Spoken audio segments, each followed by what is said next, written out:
کیا مذہب کو انسان کی زندگی میں سے کسی بھی زندگی کے کسی بھی حصے سے مذہب کو بے دخل کر دیں، چاہے وہ سیاسی ہو یا جو بھی ہو؟ یہ چیز بہت زیادہ ایک ایلینیٹڈ کانسیپٹ تھا، مسلمانوں کے ایپسٹمالوجی میں یہ موجود نہیں۔ لیکن بہرحال ایک بات آپ یہ یاد رکھیے کہ جو ویسٹ میں سیکولرائزیشن ہوئی through the philosophers of enlightenment کے دور کے فلاسفرز، ہوبز، رسو، ان لوگوں کے دور سے، اور جو کہ رینیساں کے فلاسفرز تھے ان لوگوں کے دور میں، جب یہ لوگ بہت زیادہ سیکولرائزیشن کی باتیں ہو رہی تھی، ڈیبیٹ چل رہی تھی، فرانس میں یہ ساری ڈیبیٹ چلتی تھی اور باقی ممالک ویسٹ میں بھی چلتی تھی، تو ایک بات یاد رکھیے گا کہ secularisation was against secularization was a concept which stood against what should I say, which stood against oppression, which stood against repression, which stood for freedom, and which stood for rights, human rights and individual rights. جب بھی آپ secularism کی بات کرتے تھے تو یہ چیزیں ساتھ ساتھ لازمی دماغ میں آتی تھی۔ سیکولرزم جو تھی وہ فریڈم کی بات کرتا تھا، سیکولرزم جو تھا وہ ریپریشن اور اتھارٹیرینزم کے اگینسٹ بولتا تھا، وہ بیسک رائٹس کو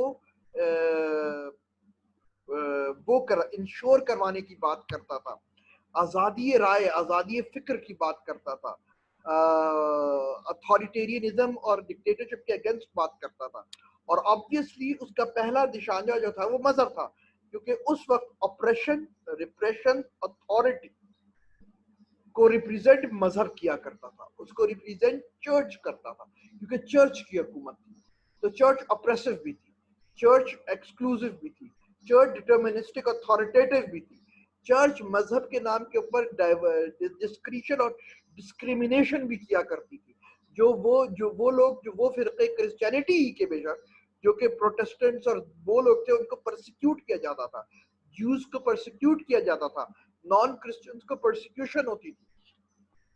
تو ان ساری النس کے خلاف سیکولرائزیشن آئی، ڈیموکریسی آئی، ٹھیک ہے؟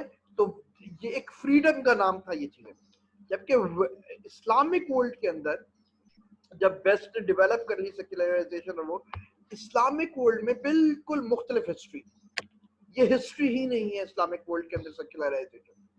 سب سے پہلے سیکولرائزیشن جو کہ ایکولنس تھی، جو کہ ایکویٹ کرتی تھی freedom of speech, freedom of right, self determination, anti authoritarianism, anti oppression, ان چیزوں کو ریپرزینٹ کرتی تھی سیکولرائزیشن، وہ مسلم ورلڈ کے اندر انٹروڈیوس کروانے والے کلونیلسٹ تھے، کلونیل پاورز۔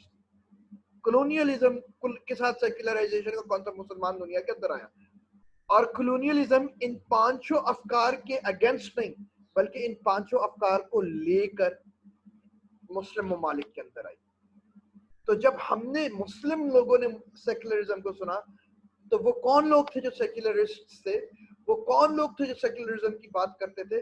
وہ ڈکٹیٹرز تھے، وہ کلونیل پاورز تھے، وہ تھے جنہوں نے مسلمانوں سے ان کی آزادی چھینی، وہ تھے جنہوں نے مسلمانوں سے ان کے بیسک رائٹس چھینے، وہ تھے جنہوں نے مسلمانوں کو ڈسکریمنیٹو لاز دیے، وہ تھے جنہوں نے مسلمانوں کے ساتھ ڈسکریمنیشن کی۔ وہ لوگ نہیں تھے جو فریڈم دے رہے تھے، وہ لوگ نہیں تھے جو آزادی کے قائل تھے، وہ تو غلام بنانے آئے تھے جو کہ سیکولرائزیشن کر رہے تھے۔ تو جو مسلم ایکسپیرینس ود سیکولرائزیشن ہے historical, that is altogether different from Western historical experience. So those who try to understand secularism in the Muslim world as secularism developed in the Western world, they are largely at mistake, because they are studying two different incidents with two altogether different historical baggage. یہ بہت بڑا خلل ہے دماغ میں اور فکر کے اندر، اور ہمارے یہاں یہی ہوتا ہے کہ جب ہم سیکولرزم کو پڑھتے ہیں مسلمان ملکوں میں، تب بھی ہم اس کو اس کی اسی ویسٹرن ہسٹری کے ساتھ پڑھ رہے ہوتے ہیں، جو کہ بالکل ہمارے سے ایلینیٹڈ ہوتے ہیں۔ ہمارے ساتھ ایسا کچھ بھی نہیں کیا سیکولرزم۔ آپ دیکھیے سب سے بڑا پہلا جو سیکولر ملک بنا، یا جس نے سب سے پہلے سیکولرزم کا جھنڈا گاڑا یا اٹھایا وہ ٹرکی تھا مسلم ممالک میں. After the abolishment of Ottoman Caliphate, it was Turkey, and it was Kemal Ataturk. Kemal Ataturk was extremely authoritative, extremely authoritative and repulsive, oppressive بندہ تھا, زبردستی کام کرنے والا. نعرے وہ وہی لگاتا تھا لیکن ہر چیز اس نے کیا زبردستی کی. ترکوں سے, ترک عوام سے ان کی فریڈم چھینی, ون پارٹی رول کیا, ترک عوام سے ان کی فریڈم چھینی, ان کی لبرٹیز چھینی, اور زبردستی سیکولرزم کو کیا کر دیا, امپلیمنٹ کر دیا. اور بہت اپریسو وہ تھی. آپ اگر اس وقت ترک کو دیکھیے, اس کے جو اقدامات تھے کمال اتاترک کے, انتہائی اپریسو وہ تھے. تو وہ بندہ جو کہ سیکولرزم بتا رہا ہے وہ تو ڈکٹیٹر ہے, وہ تو اپریسر ہے, وہ تو فریڈم کی بات ہی نہیں کر رہا. ہمارا تو ہمیں یہ لگ رہا ہے کہ سیکولرزم یہ ہے. اسی طرح آپ دیکھیے ٹونیشیا کے اندر جس نے پہلی بار سیکولرزم کی, اس کے پریزیڈنٹ نے بات کی, he again himself was a dictator and he was an oppressor.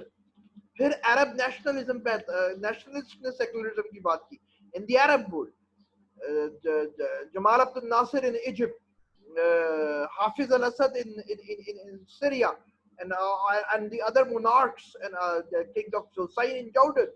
یہ جو monarchs تھے اور یہ جو dictators تھے. حافظ الاسد از ناٹ, یہاں جو حافظ ہے وہ قرآن کا حافظ نہیں تھا, وہ اس کا نام ہے حافظ. He was not a حافظ القرآن. He had nothing to do with religion. He was an anti-religion person. لیکن آپ دیکھیے کہ جمال عبد الناصر, پھر انور سادات, یہ سارے سیکولرسٹ تھے, عرب نیشنلسٹ تھے, اور کیا تھے, extremely authoritative, extremely repressive, extremely oppressive. Egypt کے اندر کوئی آزادی نہیں تھی, کسی قسم کی کوئی آزادی نہیں تھی لوگوں کو. وہ کوئی اپنی زندگی اپنی مرضی سے نہیں گزار سکتے تھے. آپ کو یہ بات دیکھیے, ہم نے تو یہ بات دیکھی ہے کہ ہمارے جو ایجپشین ٹیچرز تھے جو اسلامک یونیورسٹی میں ہمیں پڑھاتے تھے, جب وہ اس پاکستان میں پڑھاتے تھے تو داڑھی چھوڑ رکھ لیتے تھے, اور جب وہ چھٹیاں گزارنے ایجپٹ جاتے تھے تو شیو کر لیتے تھے, اور جب چھٹی گزار کے آتے تھے تو کلین شیو آتے تھے. میں نے خود اپنے ٹیچر سے پوچھا آپ یہ کیوں کرتے ہیں, تو انہوں نے کہا کہ اگر میرے پاسپورٹ پہ جو میری پکچر ہے وہ بغیر داڑھی کے, اور اگر میں یہاں سے داڑھی رکھ کے جاؤں گا تو میں ایئرپورٹ پر ہی گرفتار کر لیا جاؤں گا کہ داڑھی کیوں رکھی. اور یہ کہانی نہیں ہے, دس از حقیقت. Let me tell you another story. One of my Egyptian teachers, he was here. He is my sheikh. I once said to him کہ سر آپ تراویح پڑھا دیں ہمارے گھر آ کر. It is back in 2008 کی بات ہے یہ. میں نے ان سے کہا 2007-8 کی کہ سر میرے گھر آ کے آپ تراویح پڑھا دیا کریں کیونکہ آپ کی قرات بہت اچھی ہے, مجھے دل چاہتا ہے کہ اور میں لوگ جمع کر لوں گا, 5-10 لوگ ہمارے ڈرائنگ روم میں. تو can you imagine what was his response? His answer was کہ گھر میں تراویح پولیس نہیں پکڑ لے گی. جب قرآن یا نماز کی آواز گھر سے باہر جائے گی تو پولیس چھاپا نہیں مارے گی. میں نے کہا کیوں مارے گی سر؟ آج بھی یہی, آج بھی دیکھ لیجئے جو آج سیکولرسٹ ہے ایجپٹ میں, سیسی عبد الفتاح السیسی, آپ دیکھ لیجئے اس کو کتنے اپریسو ہے. آپ کچھ نہیں بول سکتے کسی کے خلاف, کوئی کام آپ نہیں کر سکتے. آپ حسنی مبارک واز لائک دس, 25 سال ایمرجنسی لگائی رکھی اس نے, 23 سال ایمرجنسی لگائی. حافظ الاسد نے یہی کیا, جو بشار کا باپ تھا, اس نے پورا حما اور اس کے علاقوں کے اوپر کو تباہ کر دیا. جنگ اس نے اپنے ٹینک بھیج کے بمباری کروائی تھی, اور ادھر بھی اسلام اور ان کا نام لینے کی اجازت نہیں تھی. آپ نہیں کر سکتے تھے کھل کے بات اسلام کے اوپر اور اس کے اوپر. ابھی بشار الاسد کو دیکھ لیجیے کس طریقے سے اپنے لوگوں کو مار رہا ہے وہ سیریا کے اندر. آپ ادھر دیکھ لیجیے حسینہ واجد اور ان لوگوں کو بنگلہ دیش میں, یہ تو بہت ہی ریسنٹ ہے سیکولرسٹ, کہ کس طریقے سے وہ اپریسو حکومت چلاتی ہیں سیکولرزم. آپ انڈیا کی سیکولرزم دیکھ لیجیے کہ how oppressive they are. Indian secularist how oppressive they are. وہ آپ اپنے یہاں دیکھ لیجیے کہ جتنے ڈکٹیٹرز تھے, ڈکٹیٹر رجیم تھی, جدھر جب آپ کے پاس فریڈم نہیں ہوتی, وہ سارے سیکولرسٹ تھے پاکستان کے, with the exception of Zia, Musharraf, Ayub, all these were oppressive. Look at the party which is the champion of secularism in Pakistan, People's Party. کتنے oppressive ہیں یہ اپنے ملک کے, اپنے صوبے کے اندر, جاگیردارانہ نظام, اور کس طریقے سے سندھ کے لوگوں کو دبا کے رکھا ہوا ہے. یہ سیکولرزم. چیمپئنز بنتی ہے شیری رحمان اور بے نظیر بھٹو اور ذوالفقار علی بھٹو اور بلاول بھٹو، چیمپئنز سیکولرزم اور فریڈم اور ایکول رائٹس کے، اور سب سے زیادہ اپریسو کرول یہی لوگ جس طریقے سے اپنے علاقوں میں کام کرتے ہیں. So this is what secularism came up with in the Muslim countries, with oppression, with dictatorship everywhere, without any exception, Muslims کے یہاں، اور starting with the colonial parts، یہ جو گورا آیا تھا، انگریز آئے تھے اور اٹیلینز آئے تھے اور یہ لوگ آئے تھے، یہ ہمیں آزادی دینے آئے تھے. کیا ہو یار، ہم آزادی دیں اور تمہیں ترقی دیں گے؟ کیا کیا انہوں نے کلونیل پارٹس نے مسلمان ملکوں کے ساتھ؟ صرف لوٹا، جدھر جدھر حکومت کی صرف لوٹا، اور یہی کہتے تھے کہ سیکولر ہونا چاہیے. تو یہ جو کانسیپٹ ہے سیکولرزم کا، یہ جو مقدمہ ہے سیکولرزم کا، کہ وہ یہ چیزیں انشور کراتی ہے فریڈم کو اور یہ اور وہ سب کچھ. Historically west and east they have all to their experience with secularism is altogether different experience, altogether different. تو ہسٹوریکلی تو یہ بات آپ سمجھ لیجیے. اس وجہ سے ہمارے یہاں ایک بہت نیچرل چیز ہونی چاہیے کہ ہم سیکولرزم کو رجسٹ کریں. لیکن عجیب سی بات ہے کہ لوگ کم ہی رجسٹ کرتے ہیں، کیونکہ ہمیں یہ تاریخ کا پتہ نہیں ہے، لیکن ہمارے سب کانشیس مائنڈ کے اندر ہمارے علاقوں کی ہسٹری میں یہ موجود ہے، ہمارے علاقے کی سب کانشیس مائنڈ میں یہ چیز موجود ہے، اپریشن اور یہ سیکولرزم کا. دوسری بات جو سیکولرسٹ کا وہ ہے مقدمہ ہے یا پھر جو ان کی پریمیسز ہے، وہ یہ ہے کہ ڈسکریمنیشن نہ ہو ریلیجن میں، ریلیجیس بیسس کے اوپر ڈسکریمنیشن نہیں ہونی چاہیے. یہ دعویٰ بھی کرسچینٹی کے ساتھ تو ٹھیک ہوتا ہے، کیونکہ کرسچینٹی کے اندر ریلیجیس ڈسکریمنیشن تھی.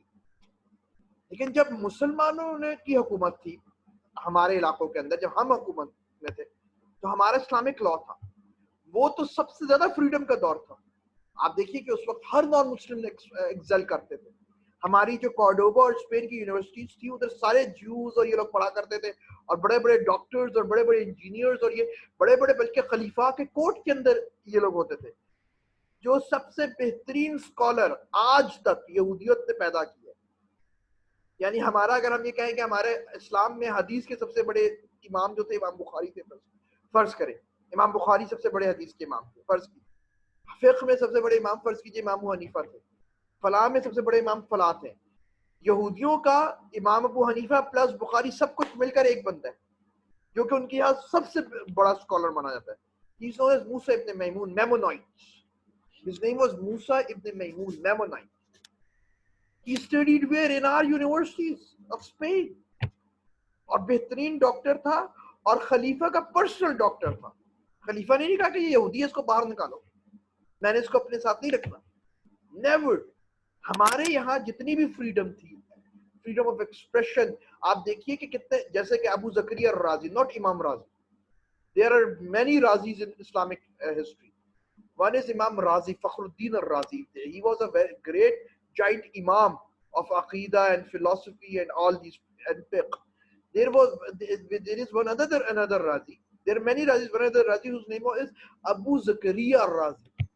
He was a very prominent, very famous doctor, medical doctor. He was not a Muslim. لیکن آج بھی مسلم جو کمیونٹی تھی اس نے بڑا اس کو وہ رکھا، اس کو ایکسیپٹ کیا. آج بھی ابو زکریا، جب بھی بہترین ڈاکٹرز کے نام ہوتے ہیں، ہر کوئی کہتا ہے کہ مسلمانوں کی سویلائزیشن میں ابو زکریا رازی کا نام آتا ہے. کسی نے نہیں کہا تو بس تک یہ نان مسلمان ہے، یہ نان مسلمان ہے، کسی نے نہیں کہا. وی ور ویری اوپن مائنڈیڈ. میں یہ لفظ استعمال نہیں کرنا چاہتا کیونکہ اب لبرلس بہت غلط معنی میں استعمال ہوتا ہے. اب جس معنی کے اندر لبرل استعمال ہوتا ہے مسلم وہ 2 نمبری ہے صرف. لیکن ایکچوئل لبرٹی جو تھی وہ تو ہم مسلمان تھے، ہمارا مذہب دیتا تھا. تو ڈسکریمنیٹو تو مذہب ہے ہی نہیں ہمارا. اگر کوئی کہے کہ مذہب سیکولرزم یا ہمیں اس وجہ سے چاہیے تاکہ ڈسکریمنیشن نہ ہو، تو اسلام میں تو کوئی ڈسکریمنیشن نہیں ہے. جو قانون غیر مسلمانوں کے لیے وہی مسلمانوں کے لیے. تو آپ کو کیا ضرورت ہے پھر آپ اسلام کے خلاف پیش؟ کا مطلب یہ ہے کہ they do not want equal rights, they do not want religion. اگر ریلیجن ایکول رائٹس دے رہا ہے پھر بھی ان کو مذہب نہیں چاہیے، کیونکہ ان کی خار یا ان کا آبجیکٹو ایکول رائٹس لینا نہیں ہے، ان کا آبجیکٹو مذہب کو ختم کرنا. آج کل کے لوگوں آج میں I'm not talking about mullah. Mullah is discriminative. Mullah is oppressive. But mullah is not Islam. Islam is something other than mullah. Islam is what Islam is like. What the teachings which are there in the authoritative text of Islam and the authoritative tradition of Islam. That is what is Islam. Not what mullah says. Mullah is oppressive. Mullah is extremist. Mullah is authoritative, but Islam is not like that. کوئی ایک ایسا قانون ہمارا ایسا نہیں ہے جو کہ ڈسکریمنیٹو ہو. ہاں ڈسکریمنیشن اور ڈیفینیٹو دو ڈفرنٹ چیزیں. Every law has the right to define things, but they should not be discriminative. Islam also defines things, but it does not discriminate. For example, ایک میں آپ کو مثال دیتا ہوں جو کہ لوگ کہتے ہیں کہ اسلام میں نان مسلم ہیڈ آف دا اسٹیٹ نہیں بن سکتا. That's discriminative. No, that's not discriminative. That's definitive. کیوں ڈسکریمنیٹو ہے؟ کیا میں امریکہ کا صدر میں بن سکتا ہوں؟ نہیں. کیوں نہیں بن سکتا؟ کیونکہ آپ امریکی نیشنل نہیں ہیں. میں کہوں یار یہ تو غلط بات ہے. امریکی نیشنل زیادہ سپیریئر ہیومن بینگ ہے پاکستانی نیشنل سے. یہ تو یہ مطلب ہو گیا کہ امریکی نیشنل سپیریئر ہے, پاکستانی نیشنل انفیریئر ہے, اور یہ تو ہیومینٹیز کے خلاف ہے اور ہیومنزم کے خلاف اور فلاں ٹپ کا. اگر میں یہ کرنے لگوں تو لوگ کہیں گے بکواس کر رہا ہے یار. ان کا ایک لا ہے, وہ آپ مذہب پہ نہیں, انہوں نے نیشنل انٹرسٹ کے اوپر لا بنایا ہوا ہے. انہوں نے جو ڈیفینیشن دی ہے وہ نیشنلٹی, نیشنل باؤنڈری کے تحت دی ہے کہ امریکہ میں رہیں اور فلاں ٹیکس اتنے سال ٹیکس دیں. یہ ساری جو ڈیفینیشنز دی گئی ہیں یہ کس کی چیز کے اوپر دی گئی؟ وہی اس کی بیس ہے نا, وہ نیشنلزم ہے, نیشنل باؤنڈریز ہے. میں یہ ڈیفینیشن نیشنلزم پہ نہیں دیتا. میں یہ کہتا ہوں کہ میری یہ ڈیفینیشن مذہب کے اوپر ہو کہ مسلمان ہونا چاہیے بس.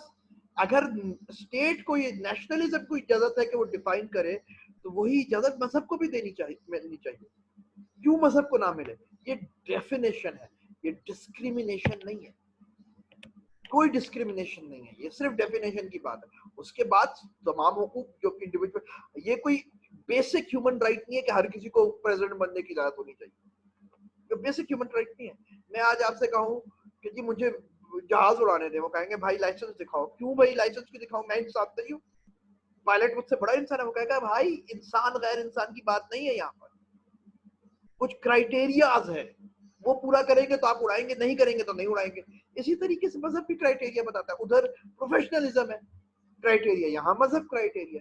تو ڈیفائن کرتا ہے مذہب بالکل اسی طریقے سے جیسے ہر دوسرا کانسٹیٹیوشن ڈیفائن کرتا ہے, لیکن ڈسکریمنیٹ کہیں نہیں کرتا مذہب, اسلام کا مذہب. تو سیکولرزم کا پورا مقدمہ اگینسٹ اسلام is worthless. ہاں اگینسٹ ملائزم ہو سکتا ہے. Secularism can have a very good case against mullaism, but against Islam it has no case, because whatever secularism demands, Islam already ensures that.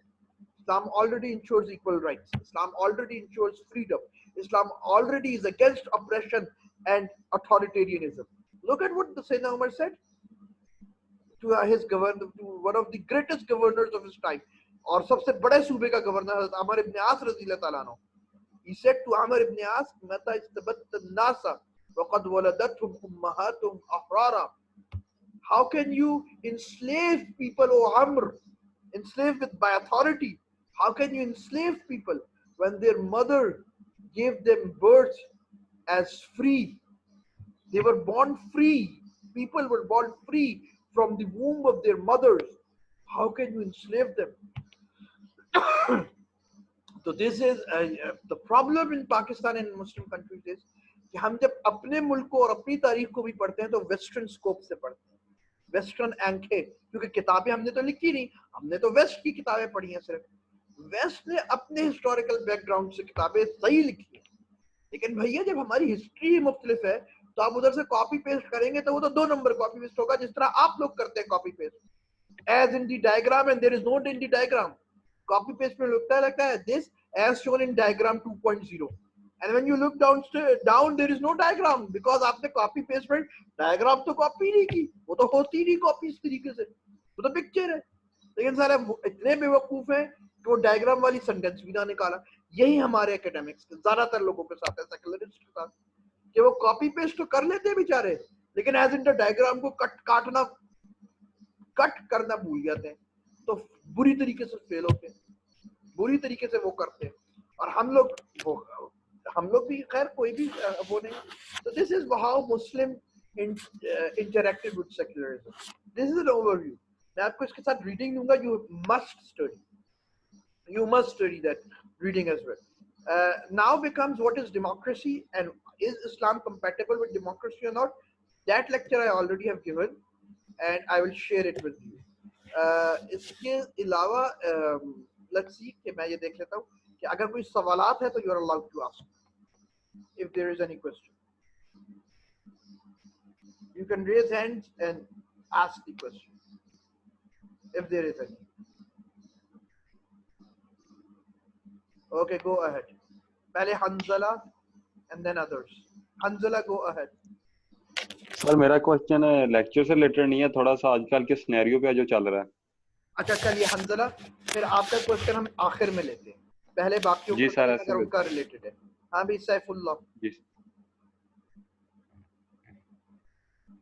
السلام علیکم سر. وعلیکم السلام. ہاں سر, جو آپ فریڈم آف ایکسپریشن کی بات کر رہے تھے, تو امام ابو حنیفہ نے اپنے ٹائم پہ جو انہوں نے کچھ اسلامک لا کمپائل کی, تو انہوں نے اس میں کلیئرلی فریڈم آف ایکسپریشن کو بھی مینشن کی ہے, اور انہوں نے اسپیکنگ اگینسٹ ٹائرنی آف رول اس کے اگینسٹ بھی بات کی ہے. تو شاید اسلام نے تو یہ دونوں چیزیں پہلے بیسک بتا دی تھی ہمیں. امام ابو حنیفہ نے سوری کیا بتا دی تھی؟ فریڈم آف ایکسپریشن کہ مسلمانوں کے پاس ہونا چاہیے, ایک پبلک کے پاس ہونا چاہیے, اور آپ کے پاس جو ہے وہ اگر کوئی اپریسر ہے آپ کے اوپر رول کر رہا ہے تو آپ اس کے اگینسٹ بھی بات کر سکتے ہیں.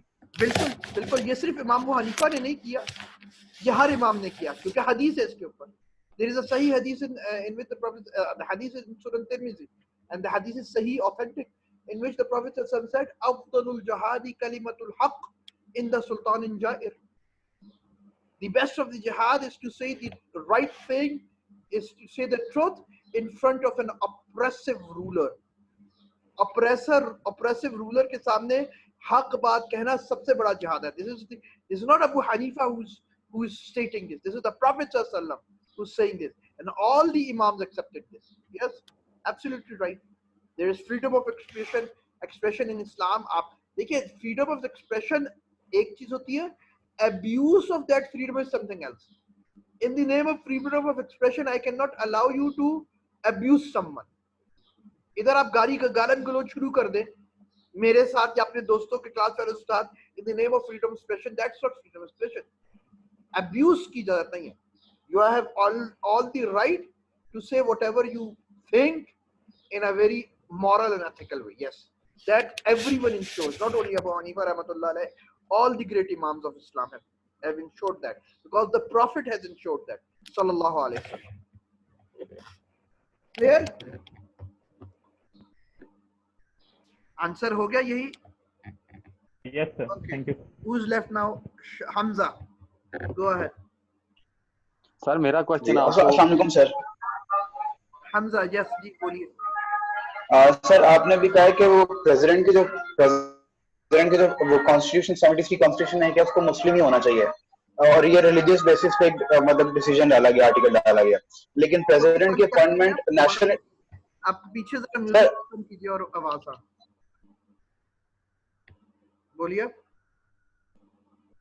آپ نے کہا کہ پاکستان 73 کانسٹیٹیوشن میں جب پریزیڈنٹ کے لیے کنڈیشن ہے کہ اس کو مسلم ہونا چاہیے, لیکن پریزیڈنٹ کی, اور یہ ڈیسیجن اسلامک بیسس پہ کیا گیا, ٹھیک ہے, اس کی بیسس پہ, لیکن پریزیڈنٹ کی اپوائنٹمنٹ تو نیشنل انٹرسٹ کی چیز ہے, اس کے لیے آپ کو ایکسپرٹیز چاہیے فار دا لیڈرشپ کے لیے.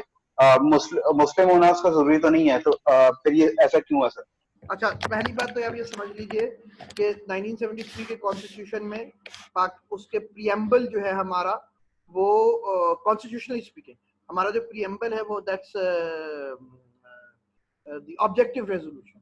آبجیکٹو ریزولوشن کے اندر یہ بات بالکل واضح کر دی گئی تھی کہ it's an Islamic state.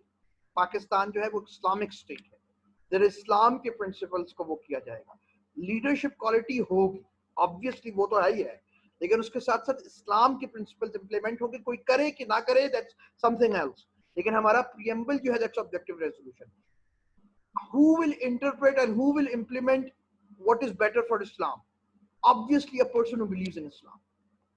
So that is the preamble. And after that he has to be a very good leader as well. ہرگز یہ مطلب نہیں ہے کہ ایک ناکارہ مسلمان بنا دو, نہیں, مسلمان بھی ہونا ضروری ہے کیونکہ it's an Islamic state. A non-Muslim who does not believe in it, in what Islam, in what the state believes in, would be difficult. That's very illogical. ٹھیک ہے, تو اس وجہ سے نیشنل یہ بات سمجھنا ہے کہ صرف مسلمان ہونا کافی ہے اور لیڈر ہونا نہیں, یہ شرط نہیں تھی. اچھا لیڈر, ایک اچھا مسلمان لیڈر ہونا لازمی ہے, کیونکہ یہ ایک اسلامک اسٹیٹ ہے, یہ ایک سیکولر اسٹیٹ نہیں ہے. اس وجہ سے ضروری ہے کیونکہ یہاں اسلامک آئیڈیالوجی کے اوپر بات کی جائے گی. نیشنلسٹ نیشنل انٹرسٹ بھی اسلامک آئیڈیالوجیکل اس کے ساتھ, ناٹ مادر پدر آزاد نیشنل انٹرسٹ نہیں ہوگا. ٹھیک ہے, کہ مادر پدر آزاد نیشنل انٹرسٹ کے اندر آپ نہیں کریں گے, آپ نے اسلامک آئیڈیالوجی کے ساتھ کرنی ہے. کل کو اگر کشمیر کا انٹرسٹ ہمارے خلاف ہو جائے گا تو ہم کشمیر چھوڑ دیں, فلسطین چھوڑ دیں, نہیں. We are morally and religiously bound to stand for every oppressor, to stand with against every oppression and with the oppressant. تو یہ اس وجہ سے شرط ہے, وہ خالصتاً نیشنلسٹ ڈیوٹی نہیں ہے. ہیڈ آف دی اسٹیٹ خالصتاً نیشنل ڈیوٹی نہیں ہوتی ہمارے یہاں in Islamic ideology, in Islamic epistemology. It is a religious and nationalist both duty. ہمارے یہاں یہ ڈویژن ہی نہیں ہے کہ ریلیجن نیشنلزم سے الگ ہوگا, یہ ڈویژن نہیں ہو سکتا. بات کلیئر ہوئی آپ کو کہ ابھی اور کوئی ایسا؟ ٹھیک ہے سر, ہو گیا. کلیئر ہو گیا؟ Thank you. Okay good. Now ہاں احمد, جی, you have the floor. What's your move? السلام علیکم سر. یہ احمد بولیے. سر آپ نے کچھ ایگزامپلس دی ہمیں اس کی سیکولرزم کی, کہ بہت ساری اسٹیٹ سیکولر تھیں, بہت سارے ان کے جو رولرز تھے وہ بھی سیکولر تھے, لیکن انہوں نے بہت برا کیا, بڑے اوپریسرز تھے اور سارا کچھ جو بھی ہے. اس کے علاوہ انڈیا میں بھی بہت سارے مسلمانوں نے اس وقت پارٹیشن کے وقت انڈیا میں اس لیے بہت سارے ہمارے تھنکر رہے تھے کہ وہ انڈیا نے کلیم کیا تھا that we are going to be a secular state. Kanhaiya Lal Gaba بہت بڑا نام ہے, خالد گابا, انہوں نے 1933 میں اسلام قبول کر لیا تھا اینڈ وہیں پہ رہ گئے. اور پارٹیشن کے بعد انہوں نے کس کی اسٹڈی بھی کی تھی, پیسو وائسز کے نام سے. اچھا, تو اس میں ان کا جو کلیم ہے کہ انڈیا کہتا تو تھا کہ ہم سیکولر اسٹیٹ ہیں, لیکن یہ سیکولر اسٹیٹ ہے نہیں, کیونکہ یہاں پہ جو سیکولرزم کے پرنسپلز ہیں وہ